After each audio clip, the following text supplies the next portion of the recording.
heat here in Texas. It's hot, it's humid, it's uncomfortable, right? And there's not a lot of shade, right? Accessible to where you can go to the park, you know, but hell, man, if you've been on your feet all day and you're walking, you know, you just need a seat. Oh, I like to lay down by that fountain and listen to the music. You know what I'm saying? And you might get 4 minutes of music before these jackasses come up here and start talking to you like shit, tell you got to get up. Right? Now, they don't make you leave. They say you have to sit up, but they don't offer an alternative to where you can rest, you know, without being bothered.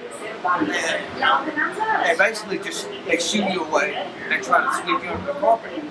Okay. No, and they talk to you like you're less than. That's my biggest problem.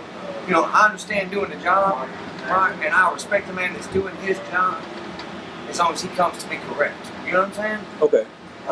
These people, these quality of life turds, they have about 2 or 3 of them that know how to talk to people. Now, they're called quality of life? Yeah, they're quality of life specialists is what they're called. I didn't know that. Yeah, they have it on the back of their shirt.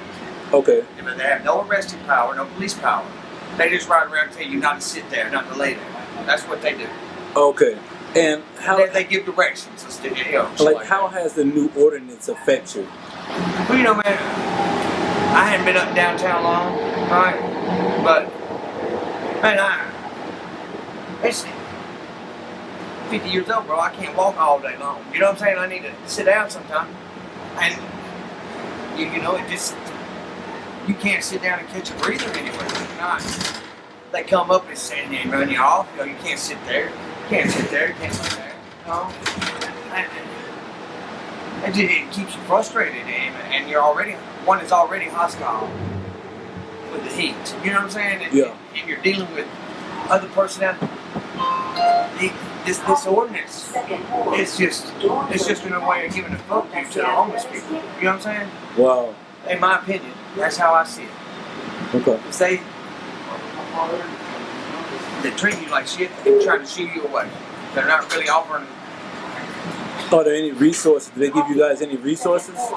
But none of the quality of life specialists I dealt with have offered me any resource information. Right? They said you can't sit here. This is city ordinance. You can get a ticket and get arrested. Now, if they give you a ticket, what happens after that? Is there a court date or? Well, I personally, I haven't experienced it, but a friend of mine had to go to court. Really? He got a ticket from the police for being under a bridge down off southeast. Okay. No, he had to go to court up here, Texas Avenue or whatever it is. Yeah. Yeah, he had to go to court there. I don't know the outcome, but he did have to go to court. I mean, it's kind of difficult, you know, like people are already homeless, and then they send them to a court date, you know, and not have any remedy or any kind of solutions to help, you know, people. That's something. Eventually, it's going to clog the courts, right? And it's going to have policemen just arresting homeless people that hadn't paid tickets. You know what I mean? Because eventually, if you don't pay a ticket, they give you a warning, right? Okay. You know, and who's going to pay a $200 city fine that's homeless for laying down? I'm not. You know, they can arrest me. Fuck that. You know? And that's going to be how everybody looks at it that gets that ticket.